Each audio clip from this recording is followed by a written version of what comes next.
اور حدیث قدسی ہے، اس کے راوی حضرت ابو ہریرہ ہیں رضی اللہ تعالی عنہ، اور اس حدیث نے اس صورت کے مضامین کا نہایت عمدہ تجزیہ کر دیا ہے۔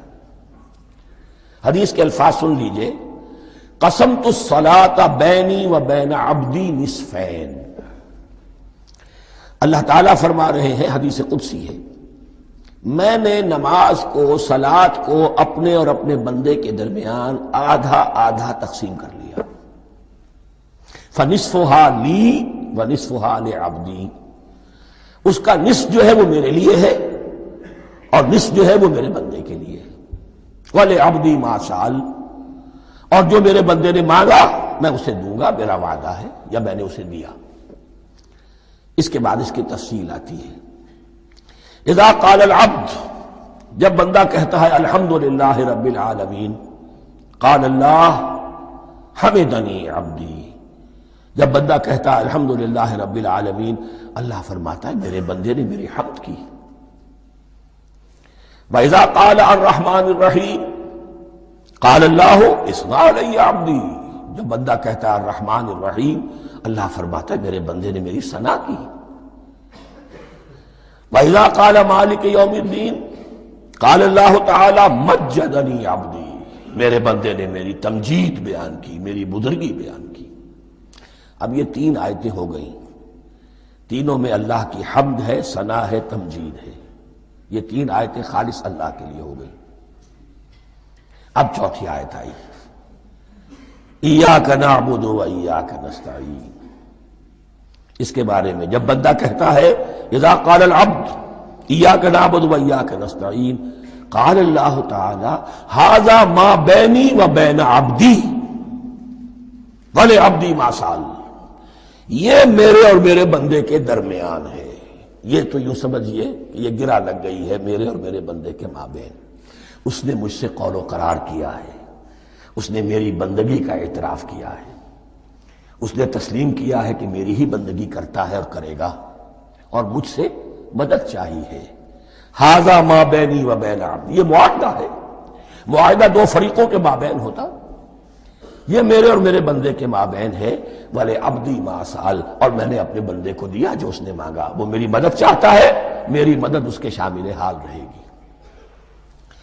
فَإِذَا قَالَ، اور جب بندہ کہتا ہے اهْدِنَا الصِّرَاطَ الْمُسْتَقِيمَ صِرَاطَ الَّذِينَ أَنْعَمْتَ عَلَيْهِمْ غَيْرِ الْمَغْضُوبِ عَلَيْهِمْ وَلَا الضَّالِّينَ، قَالَ اللَّهُ تَعَالَى هَذَا لِعَبْدِي وَلِعَبْدِي مَا سَأَلَ، یہ تین آیتیں یہ میرے بندے کے لیے، اهْدِنَا الصِّرَاطَ الْمُسْتَقِيمَ، اسی صراط مستقیم کی وضاحت ہے مثبت، صراط الذین انعمت علیہم، اسی صراط المستقیم کی وضاحت ہے منفی انداز میں، غیر المغضوب علیہم ولا الضالین، یہ سب میرے بندے کے لیے ہے اور میں نے اپنے بندے کو دیا جو اس نے مانگا۔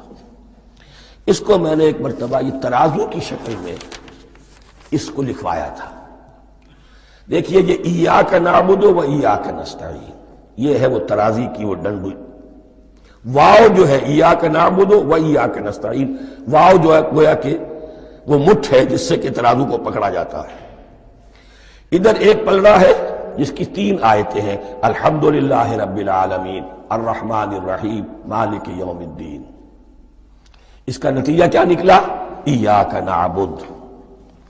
آپ نے شاید یہ سنا بھی ہو، ایک بہت ہی عمدہ قرات کا جو ریکارڈ ہے قاری عبدالباسط عبدالصمد کا، وہ یہیں سے چل کر سورہ فاتحہ کی قرات کر کے ایاک نعبد پر آ کر رکتا ہے، الحمدللہ رب العالمین الرحمن الرحیم مالک یوم الدین ایاک نعبد۔ گویا کہ یہاں یہ صورت بالکل ہاف ہو گئی ہے، تین آیتوں میں اللہ کی حمد ہے، ثنا ہے، تمجید ہے، جس کا نتیجہ ہم تیری ہی بندگی کرتے ہیں، تیری ہی اطاعت کریں گے۔ لیکن اب اس کے بعد سوال ایاک نستعین، اسی کی جو استعانت کیا درکار ہے ہمیں؟ ہدایت۔ ہدایت سب سے بڑی استعانت ہے، ہدایت ہی تو سب سے بڑی مدد ہے۔ اهدنا الصراط المستقیم صراط الذین انعمت علیہم غیر المغضوب علیہم ولا الضالین، یہ ایاک نستعین کے حکم کے ساتھ یہ تین آیتیں آ گئیں۔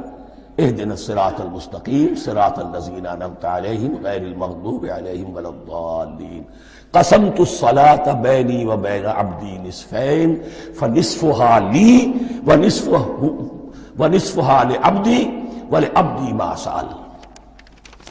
اللہ تعالیٰ اس سورہ فاتحہ کا جو اصل مفہوم ہے وہ بھی ہمارے ذہنوں پر، ہمارے شعور کی سطح پر اسے اجاگر کیے رکھے، ہمیں توفیق دے کہ جب بھی پڑھیں، جب بھی سنیں تو وہ کیفیت اگر ہو جائے، اس لیے کہ ایک حدیث ہے کہ الصلاۃ معراج المومنین، نماز تو اہل ایمان کے حق میں معراج کے درجے میں ہے۔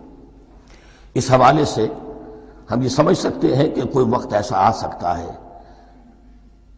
کہ انسان کو واقعتاً، روح انسانی واقعتاً اللہ کے یہ جواب سنے۔ انہونی بات نہیں ہے یہ، ہوتا ہے خطاب آخر، اٹھتا ہے حجاب آخر، کرتے ہیں خطاب آخر، یہ تو ہوتا ہے۔ مخاطبہ الہی، یہ تو میں نے عرض کیا کہ ثابت ہے، مخاطبہ، محادثہ اور تحدیث، اللہ بندوں سے کلام کرتا ہے۔